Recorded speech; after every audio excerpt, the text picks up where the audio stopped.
Good morning student. तो अभी exam नज़दीक आ रही है तो हम फर्स्ट चैप्टर से रिवीजन करते हैं। देखिए, चित्र के संग संग पहला लेसन है, चित्र पाठ है। पहले चित्र में आप देख सकते हैं कि क्या क्या है। तो तोता बैठा हुआ है, फुगे वाला जा रहा है, कुंजड़िया अपनी सब्जियां बेचने जा रही है, एक व्यापारी है वो ट्यूब में हवा भर रहा है, कुत्ता सो रहा है, मोची बैठा है, बाइक वाला जा रहा है, रिक्शा वाला जा रहा है, पक्षी उड़ रहे हैं, रिक्शा के पीछे दो कार आ रही है। तो हमने क्या देखा, तो कि पहले आपको ये सब दिखाने के लिए पहले एक इसकी स्टोरी हम देखेंगे। ओके, तो स्टोरी अच्छी तरह से देख लीजिए पहले।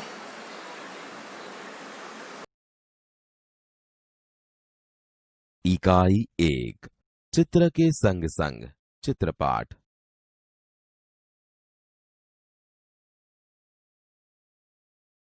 विद्यार्थी मित्रों, इस चित्र को ध्यान से देखिए। आप देखेंगे कि रोड पर कौन कौन से यातायात के साधन जा रहे हैं। बाइक यानी मोटरसाइकिल, ऑटो रिक्शा और 2 कारें जा रही है। आप ध्यान से देखिए, एक कुत्ता रास्ते में लेटा हुआ है। सड़क पर एक मोची अपने औजार लेके बैठा है। उसे ग्राहक का इंतजार है। साइकिल की दुकान वाला साइकिल के टायर में पंप से हवा भर रहा है। उसके पास से एक गुब्बारे वाला गुब्बारे बेचने जा रहा है। रंग बिरंगी गुब्बारे हवा में उड़ रहे हैं। एक कुंजड़ी टोकरी में सब्जियां लेकर उन्हें बेचने जा रही है। दुकान के डंडे पर तोता बैठा है। एक आदमी बाइक पर बैठकर जा रहा है। बाइक के पीछे एक रिक्शा जा रहा है। रिक्शे में एक यात्री बैठा है। रिक्शे के पीछे 2 कारें हैं। आकाश में दूर दूर बादल दिखाई दे रहे हैं। हाँ, तो वीडियो देख लिया। हाँ, तो पहले चित्र में कौन कौन सी क्रियाएं हो रही है। तो जो मोची है वो बैठा है, कुंजड़िया सब्जी लेके बेचने जा रही है, फुगे वाला है गुब्बारे वाला, वो गुब्बारे बेचने जा रहा है, तोता बैठा है, बाइक वाला जा रहा है, तो कुत्ता सो रहा है। ओके, चलो गुब्बारे हवा में क्यों उड़ रहे हैं? क्योंकि गुब्बारे में क्या होता है, गैस होता है, इसलिए वो हवा में उड़ रहे हैं। तीसरा है, ट्यूब में हवा कब और क्यों भरी जाती है? तो ट्यूब में हवा जब ख़त्म हो जाती है तब भरी जाती है, क्योंकि चलने में आसानी होती है। चित्र में कुत्ता मुंह लटका कर क्यों लेट गया है? शायद कुत्ते को खाना नहीं मिला होगा या तो थक गया होगा, तो सो रहा होगा, इसीलिए वो लेटा हुआ है। कुंजड़ीन सब्जी बेचने वाली कहाँ कहाँ जा सकती है? तो कुंजड़ीन जो सब्जी बेचने वाली है वो शेरी में जा सकती है और रास्ते पे भी बैठ सकती है। रिक्शे में एक ही यात्री क्यों बैठा है? या तो उसने पर्सनल रिक्शा किया होगा और या तो दूसरे कोई मुसाफिर नहीं मिले होंगे, इसीलिए एक ही यात्री बैठा हुआ है। ओके, तो पहला चित्र है उसमें जो है वही दूसरे चित्र में, लेकिन सब तहस नहस हो गया है। तो चलो हम देखते हैं कि क्या हुआ है। तो फिर से हम एक वीडियो देखेंगे। ओके, अच्छी तरह से देख लीजिएगा। विद्यार्थी मित्रों, चित्र को ध्यान से देखिए। अरे अरे, ये क्या हुआ? साइकिल का टायर तो हवा भरने से फट गया। कई बार टायर में ज्यादा हवा भरने से टायर फट जाता है। टायर तो धड़ाम करके फटा, लेकिन और क्या क्या हुआ, जरा फिर से देखिए। हवा भरने वाला आदमी गिर पड़ा है। बेचारी कुंजडीन भी टायर फटने से चौंक गई और उसकी सारी सब्जियां जमीन पर बिखर गई हैं। गुब्बारे वाला भी टायर फटने की आवाज से घबराया और उसके हाथ से गुब्बारे वाली लकड़ी छूट जाती है। देखो देखो, गैस से भरे हुए गुब्बारे तो हवा में उड़ने लगे हैं। मोची का सामान भी बिखर गया है और आराम से लेटा हुआ कुत्ता भी उठकर भागने लगा है। ये बेचारे रिक्शे वाला, देखिए देखिए, ये तो अपनी गति से रिक्शा चला रहा था, लेकिन टायर जो फटा, बाइक वाले ने जोरों से ब्रेक लगाई, रिक्शा बाइक से टकरा गई। सिर्फ तो वीडियो तो आपने देख लिया। तो टायर फटने पर क्या क्या हुआ? तो टायर फटने पर कुंजड़िया की सारी सब्जियां गिर गई, तोता उड़ गया, बाइक वाला रिक्शे वाला से टकरा गया, मोची सड़क पे आ गया, कुत्ता भाग गया, ये सब हो गया। टायर के अलावा फटने वाली चीज़ों के नाम बताइए। तो टायर के अलावा गुब्बारे फट जाते हैं, रिक्शे वाले बाइक से क्यों टकरा गया? तो रिक्शे वाला ने अचानक ब्रेक मारा तो बाइक से टकरा गया, या तो बाइक वाले ने अचानक ब्रेक मारा तो रिक्शा उससे टकरा गई। टायर फटने का प्रभाव किन किन पर नहीं पड़ा? तो किन किन पर नहीं पड़ा? जो निर्जीव वस्तु है उस पर नहीं पड़ेगा। तो जैसे कि वो लैंप है उसको नहीं हुआ कोई असर, बिल्डिंग है तो बिल्डिंग को कुछ असर नहीं हुआ, क्योंकि वो सब निर्जीव वस्तुएं है। मोची क्यों रास्ते पर आ गया? मोची डर के मारे रास्ते पे आ गया। टायर फटा घटना के संदर्भ में आपने चर्चा की। आप भी ऐसी किसी आंखों देखी घटना के बारे में बताइए। तो ये हमको नहीं करना है, स्वाध्याय देखते हैं।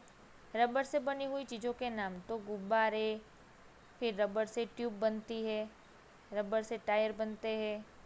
टायर फटने से पहले क्या हो रहा था? टायर फटने से पहले सब अपना अपना काम कर रहे थे। टायर क्यों फटा? टायर में ज़्यादा, ट्यूब में ज़्यादा हवा हो गई थी, इसीलिए टायर फटा। टायर फटने के बाद क्या क्या हुआ? टायर फटने के बाद सब उलट सुलट हो गया। तो निम्नलिखित परिच्छेद को पढ़कर उसका सुलेखन कीजिए, मतलब कि पहले पढ़ लीजिए और बाद में उसको अच्छी तरह से लिखिए। सूर्य अस्त होने से पहले ही वह गुरुजी के घर जा पहुंचा। उसने गुरुजी के चरण छूकर प्रणाम किया। उसके साथियों को जब पता चला कि वह फिर वापस आ गया है, तब वे तरह तरह की बातें बनाने लगे। गुरुजी उसे देखते ही बोले, बेटा वरदराज, तुम घर नहीं गए क्या? वह नम्रतापूर्वक बोला, गया था गुरुजी, पर आधे रास्ते से ही लौट आया।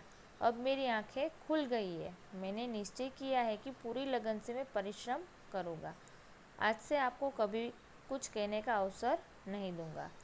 फिर है क्वेश्चन नंबर 3, चित्र को देखकर दोनों में क्या क्या अंतर है ढूंढकर बताइए। तो यहाँ हमारा चैप्टर ख़त्म होता है। अब है चैप्टर 2, तब याद तुम्हारी आती है। लेखक है राम नरेश त्रिपाठी। राम नरेश त्रिपाठी का जन्म 4 जून 1889 को उत्तर प्रदेश के सुल्तानपुर जिले की कोहिलपुर गांव में हुआ था। वे कवि, उपन्यासकार, नाट्यकार और आलोचक थे।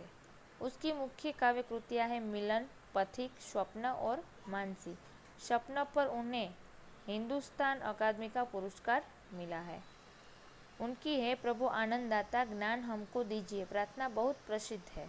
उनका निधन 16/1/1992 में हुआ था। सुबह का वातावरण खुशनुमा होता है और प्रकृति का कण कण दर्शनीय होता है। जब सुबह सूरज उगता है तो वातावरण कैसा हो जाता है? खुशनुमा, खुशियों से भर जाता है और प्रकृति का जो कण कण है वो देखने लायक होता है। रिमझिम बारिश में सुबह का दृश्य मनमोहक और आकर्षक होता है। जब सुबह सुबह बारिश आती है तो उसका दृश्य मनमोहक, मतलब मन को अच्छा लगता है, ऐसा होता है। प्रस्तुत कविता में इतना सुंदर वर्णन किया गया है। जब बहुत सुबह चिड़िया उठकर कुछ गीत खुशी के गाती है। सुबह चिड़िया उठकर क्या करती है? गीत गाती है। कलियां दरवाजे खोल खोल जब दुनिया पर मुस्काती है। नई कलियां उगती है और दुनिया पे मुस्काती है। खुशबू की लहरें जब घर से बाहर आ दौड़ जाती है। अब खुशबू की लहरें है, जो फूलों की लहरें है, खुशबू है, वो पवन की वजह से बाहर आ जाती है। हे जग के सृजनहार प्रभु, तब याद तुम्हारी आती है। આવું બધું થાય ત્યારે તમારી યાદ આવે છે। जब छमछम बूंदे गिरती है बिजली चमचम कर जाती है। जब बूंदे, बारिश की बूंदे है वो छिम छिम गिरती है, छमछम गिरती है, तब बिजली भी चमचम चमकती है। मैदानों में, वन बागों में जब हरियाली लहराती है, जब बारिश आती है तो मैदानों में और वन और बागों में क्या होता है? हरियाली लहराती है। जब ठंडी ठंडी हवा कहीं से मस्ती ठोकर आती है। हे जग के सृजनहार प्रभु, तब याद तुम्हारी आती है।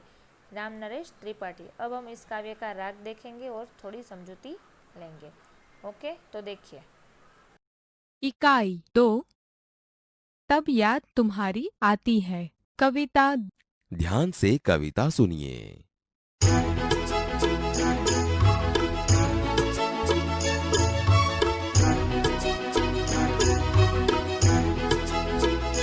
जब बहुत सुबह चिड़िया उठकर कुछ गीत खुशी के गाती है।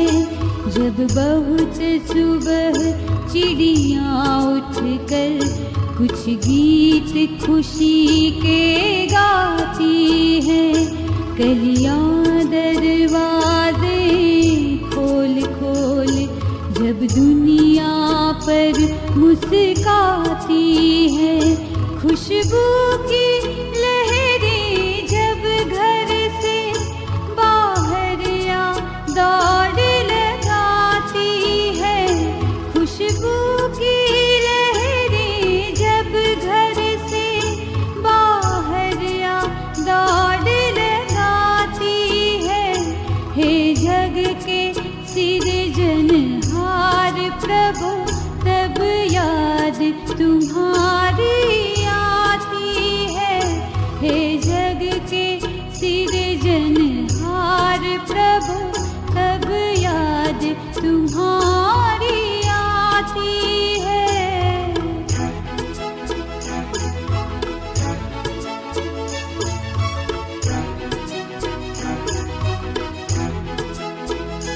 जब छम छम बूंदें गिरती है, बिजली चम चम कर जाती है। जब छम छम बूंदें गिरती है, बिजली चम चम कर जाती है। मैदानों में वन बागों में जब हरियाली लहराती है। जब ठंडी ठंडी हवा कहीं से मस्ती ढोकर लाती है। जब ठंडी ठंडी हवा कहीं से मस्ती ढोकर लाती है। हे जग के सिरजनहार प्रभु तब याद तुम्हारी आती है। हे जग के सिरजनहार प्रभु तब याद तुम्हारी आती है। हे जग के सिरजनहार प्रभु तब याद तुम्हारी आती है।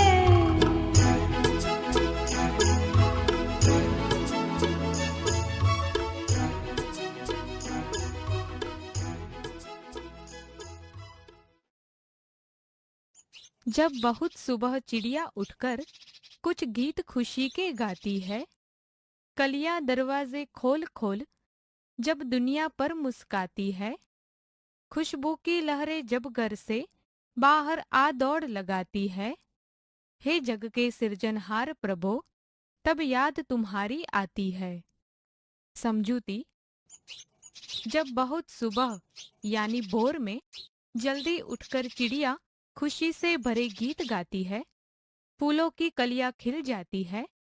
खुशबू की लहरें फूलों में से निकलकर चारों ओर फैल जाती है। तब हे जगत के सृजनहार प्रभु भगवान मुझे आपकी याद आती है। जब छम छम बूंदें गिरती है, बिजली चमचम कर जाती है। मैदानों में बनबागों में जब हरियाली लहराती है। जब ठंडी ठंडी हवा कहीं से मस्ती ढोकर लाती है। हे जग के सृजनहार प्रभु तब याद तुम्हारी आती है। समझूती। वर्षा ऋतु में जब छम छम बारिश की बूंदें गिरती है, बिजली चमचम करती चमकती है। मैदानों और बागों में हरियाली लहराती है। जब ठंडी ठंडी हवा भी दूर दूर से सारी मस्ती उठाकर ले आती है। तब हे जगत के सृजनहार प्रभु मुझे आपकी याद आती है। अब देखते हैं शब्दार्थ। चिड़िया, तो पंछी और पक्षी, लहर तो तरंग, झोंका, सिरजनहार तो सृष्टि की रचना करने वाला प्रभु या तो भगवान, हरियाली मतलब हरा भरा, ढोना मतलब बोझ उठाना। अभ्यास देखते हैं सुबह होते ही क्या क्या होता है। तो सुबह होते ही पंछी नए गीत गाते हैं। मैदानों में हरियाली कब लहराती है? जब बारिश होती है तब मैदानों में हरियाली लहराती है। आपको प्रभु की याद कब आती है? हमको प्रभु की याद वैसे तो हर समय आती है, लेकिन सुबह ज़्यादा आती है। तुम सुबह में उठकर क्या क्या देखते हो? मैं सुबह उठकर पंछी का कलरव सुनता हूँ, पंछी को देखता हूँ, सूरज उगता है वो देखता हूँ, आजू बाजू के दृश्य है वो भी देख सकता हूँ। चित्र को देखिए और वचन परिवर्तन कीजिए। चिड़िया उड़ रही है तो चिड़ियाएँ उड़ रही है। कली नहीं खिली, कलियाँ नहीं खिली है। बूंद गिरती है, बूंदें गिरती है। दरवाज़ा खुला है, दरवाजे खुले हैं। लड़की खेल रही है, लड़कियाँ खेल रही हैं। क्वेश्चन नंबर 3, शब्दों को उचित क्रम से रखकर अर्थपूर्ण वाक्य बनाइए। तो जल ही जीवन है, फूलों में रंग कौन भरता है, बिजली बादल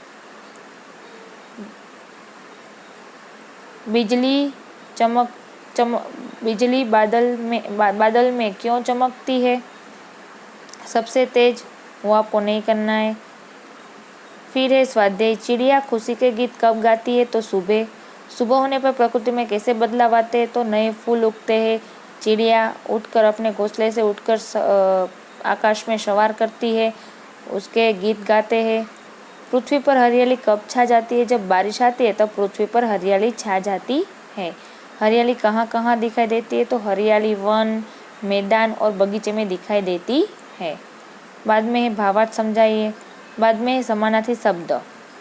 तो जैसे कि सुबह तो प्रातःकाल, खुशी तो आनंद, खुशबू तो सुगंध, बहुत तो ज़्यादा, मुस्काना तो खुशी या तो हंसना, मुस्काना तो हंसना। फिर उसे ही वाक्य बनाने हैं। प्रातःकाल देवालय में पूजा होती है। खुशी का क्या होता है? तो खुशी का आनंद होता है। तो मैं जब आनंद में होता हूँ तो मैं हर काम अच्छे से करता हूँ। खुशबू का होता है सुगंध, तो फूलों में सुगंध होती है। बहुत का होता है ज़्यादा, तो मुझे ज़्यादा पढ़ना अच्छा नहीं लगता है।